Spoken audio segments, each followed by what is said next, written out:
अस्सलाम वालेकुम गाइस, आप देख रहे हैं इरफान रशीद यूट्यूब चैनल। तो आज हम जिस मौजू पे बात करेंगे वो एक इंतहाई हसास तरीन मामला है जो कि पाकिस्तानी मईशत के लिहाज से मुंसलिक है, उसके साथ वाबस्ता है।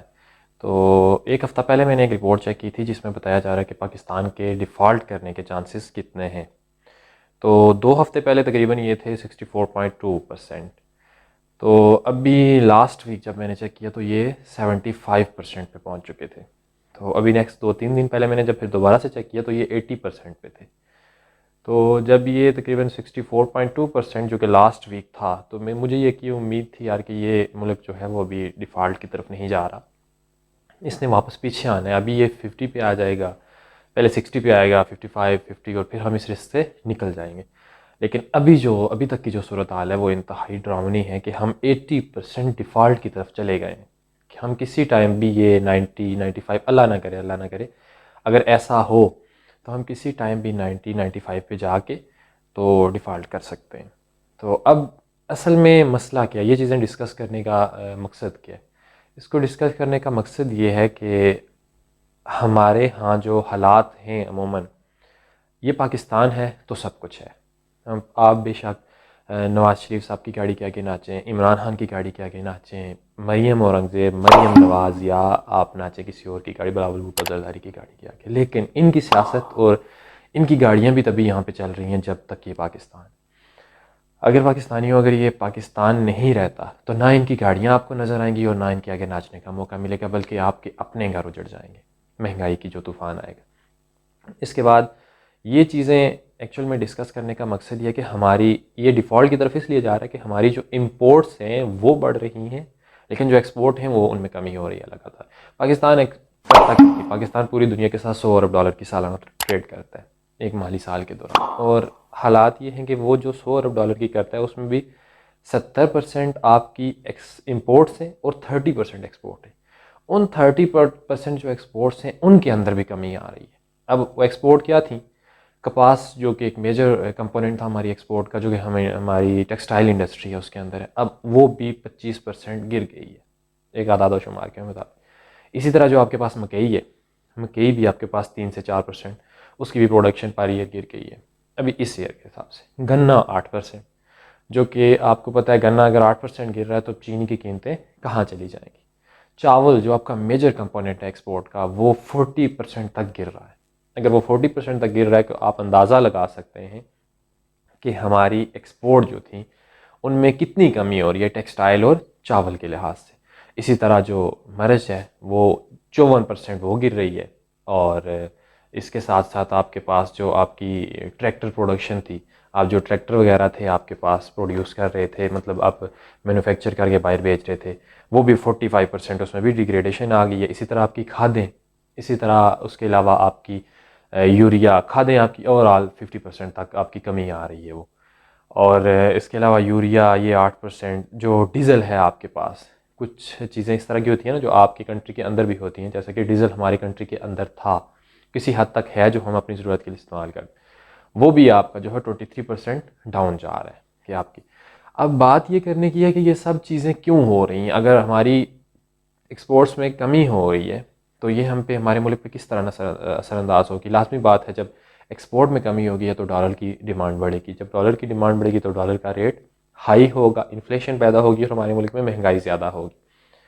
अभी नेक्स्ट इस टाइम पे पाकिस्तान में पीडीएम की हुकूमत चल रही है, जिनके अपने मफादात हैं, जो अपने तरीके से गवर्नमेंट चला रहे हैं। पहले भी इसमें जो बैठे हुए सारे लोग हैं एक्सपर्ट लोग हैं, लेकिन उनसे मुल्क अभी इस टाइम जो सिचुएशन है उसके मुताबिक नहीं चल रहा। तो अभी है क्या, नेक्स्ट ईयर हमारे जो ख़जाना है ना उसने 32 अरब डॉलर कर्ज़े की एक साथ में देने हैं, की मद में देने हैं। अब मसला ये है कि 32 अरब डॉलर आएंगे कहाँ से? मेन प्रॉब्लम ये है। कुछ तो टैक्स कलेक्शन से आ जाएंगे, लेकिन टैक्स कलेक्शन के बावजूद भी हमें 7 से 8 अरब डॉलर का जो है वो फक्की लग रही है, कि मतलब हमारे पास वो नहीं है, हमने 32 अरब डॉलर देना कहाँ से है? अब जब कर्ज़े की बात आई और हेल्प की, तो हम चाइना को तो, सऊदीया को तो बोल नहीं सकते, क्योंकि हमने तो कटोरा लेके उन्हीं के पास जाना होता है। लेकिन अब यहाँ पे भी मामलात उल्टे चल रहे हैं। चाइना ने ये कहा है कि मैं कर्ज़ तभी इस सूरत में दूंगा जब आईएमएफ मुझे कहेगा, और IMF हमें कितने अरब डॉलर दे रहा है? 1.8 अरब डॉलर, जो कि एक डूबते को तिनके का सहारा, एक तिनके की माने थे।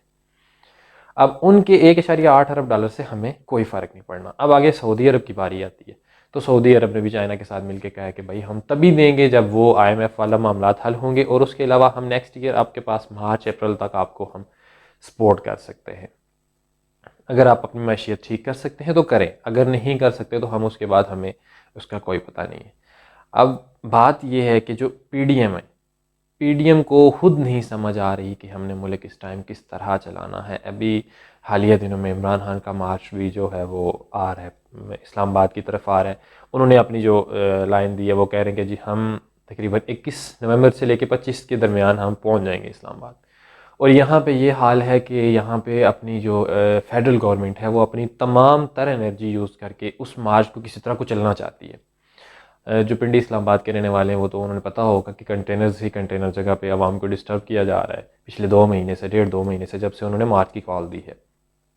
उसके अलावा वो अपनी ताकत से इस मार्च को कुचलना चाहते हैं, जो कि एक इंतहाई संगीन नताइज इसके होंगे। और मरियम औरंगज़ेब साहिबा, जो कि अभी इस टाइम मिनिस्टर भी हैं, PDM में शामिल हैं हुकूमत में, तो वो उनका मैं ट्वीट देख रहा था, तो वो बार बार सदा लगा रही हैं गड़ी चोर, गड़ी चोर, गड़ी चोर। भाई अगर इमरान खान गड़ी चोर है ना, तो अल्लाह पाक उसके साथ करे जो किसी के साथ नहीं किया, ठीक है। और पाकिस्तान का जो नुकसान हुआ है वो आप लोगों में से ही किसी ने किया है। मैंने तो हुकूमत की नहीं है, किसी और ने, आम आवाम ने तो हुकूमत की नहीं, आप ही लोग कर रहे हो। आपने जो कर्जे चढ़ाए, जो जिस यहाँ तक पहुँचाया, उसके ज़िम्मेदार आप ही हो, आप मानो या ना मानो। तो अब यहाँ पे मसला यह है कि घड़ी चोर की आवाज़ें लगा के आप मामलात को कहीं और डाइवर्ट कर रहे हो। आप लोगों को असल मकसद जो है, जिस डिफ़ॉल्ट की तरफ हम जा रहे हैं, उसकी तरफ तो आप जाने ही नहीं दे रहे लोगों को। लोगों को आपने आधे को घड़ी चोर की तरफ लगाया हुआ है, आधे को कहीं वो बात नहीं करनी चाहिए, अभी जो हमारे PM साहब हैं उनको कहीं थप्पड़ लग गया, वो थप्पड़ों की तरफ लगाया हुआ है। भाई लोगों को असल जो हकायक हैं उनकी तरफ क्यों नहीं आप जाने दे रहे? लोग तो आपको इसलिए टैक्स दे रहे हैं कि हमारी जो बुनियादी सहूलियात हैं हमें मिले। हम तो टैक्स इसलिए दे रहे हैं कि हमारी बुनियादी सहूलियात हमें मिलें, जैसा कि कहा जाए, अगर बुरा नहीं होगा, कि हमें अच्छे अस्पताल मिलें, हमें उसमें मेडिसिन, दवाइयाँ मिलें जहाँ से हम अपना इलाज करवा सकें, हमारे बच्चों को फ्री तालीम मिले, अच्छी तालीम मिले, हमारा पुलिस का डिपार्टमेंट अच्छा हो, हमारी रोड्स अच्छी हों, हमारा इंफ्रास्ट्रक्चर अच्छा हो। लेकिन हम यहाँ पे क्या मसला है, यहाँ पे जो हम टैक्स दे रहे हैं वो या तो सूद की मद में चले जाते हैं, जो बाकी बचते हैं, या अपनी सैलरीज बढ़ा लेते हैं और उससे वो निज़ाम चला रहे हैं, अपनी याशियाँ बढ़ा रहे हैं। गरीब आवाम का कोई पुरसान हाल नहीं है इस मुल्क में। तो मैं यही कहूँगा कि अल्लाह करे कि जल्द से जल्द पाकिस्तान इस नागहानी आफत से निकले जिसमें ये डिफ़ॉल्ट की तरफ जा रहा है, और पाकिस्तान अपने कदमों पे खड़ा हो। ये सियासतदान रहें ना रहें, अल्लाह करे पाकिस्तान ता क़यामत कायम व दायम रहे। तो आप सबसे रिक्वेस्ट है कि जो नए नाज़रीन हैं मेरे चैनल पे, वो मेरे चैनल को सब्सक्राइब करें और बेल आइकन के नोटिफिकेशन को ज़रूर प्रेस करें, ताकि आने वाली हर नई वीडियो आप तक पहुँच सके। और इसी के साथ आपसे ज़्यादा चाहेंगे, अस्सलाम वालेकुम, अल्लाह हाफ़िज़।